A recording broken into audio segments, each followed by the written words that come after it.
Bonjour my friends, I'm Frankie and welcome to Club Foodie. There are many places in North America I want to visit, and one of them is New Orleans. I love their food, culture, and their mentality with this popular phrase that describes them so well. Laissez les bons temps rouler.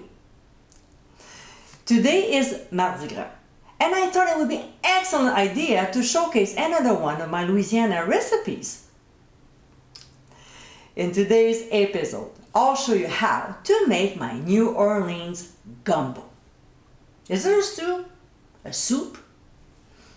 To me, it's a delicious combination of both.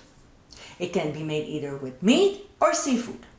I make mine with both, giving this recipe flavorful twists on the Southern classic. So my friends, let's get cooking.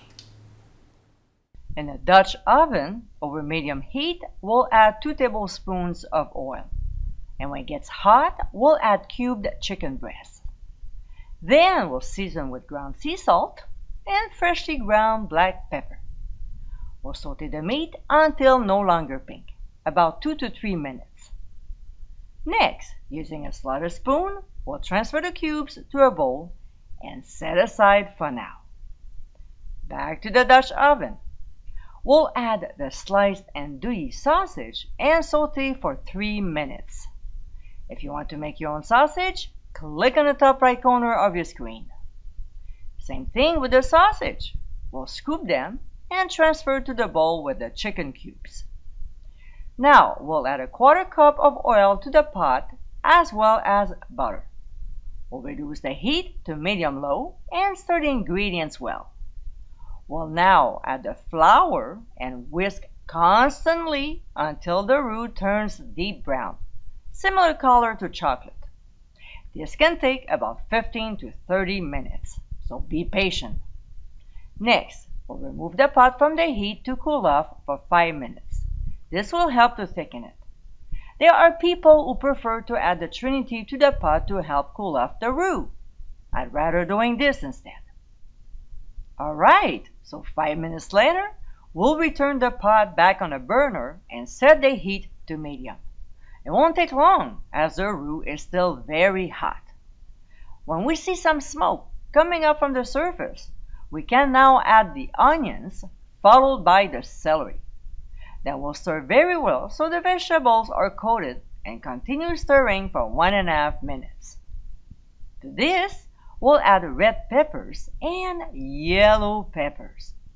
Traditionally, green peppers are a key ingredient in a gumbo, but this is my take on it, so if you prefer adding green, go ahead.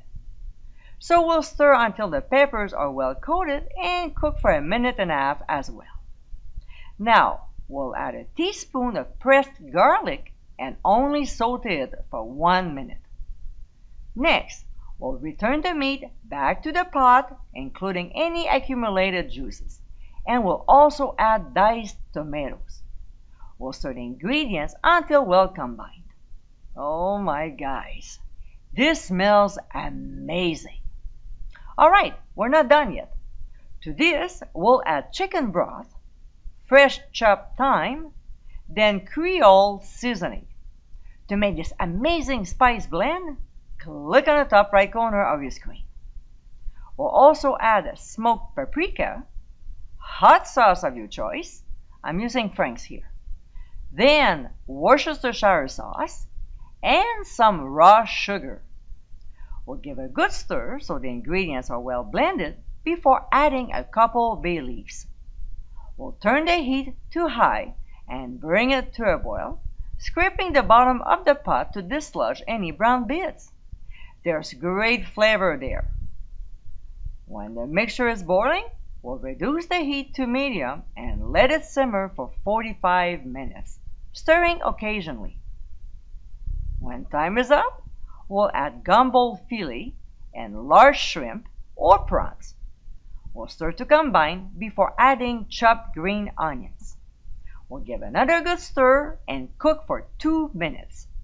If you cook longer, the shrimp will turn rubbery. A couple minutes later, and the shrimp should look like this. And that's it, we're done. To serve, we'll place some cooked rice in a bowl, spoon the gumbo around it, and garnish with fresh chopped parsley. And my friends, this is our New Orleans Gumbo. This is such a flavorful and hearty dish.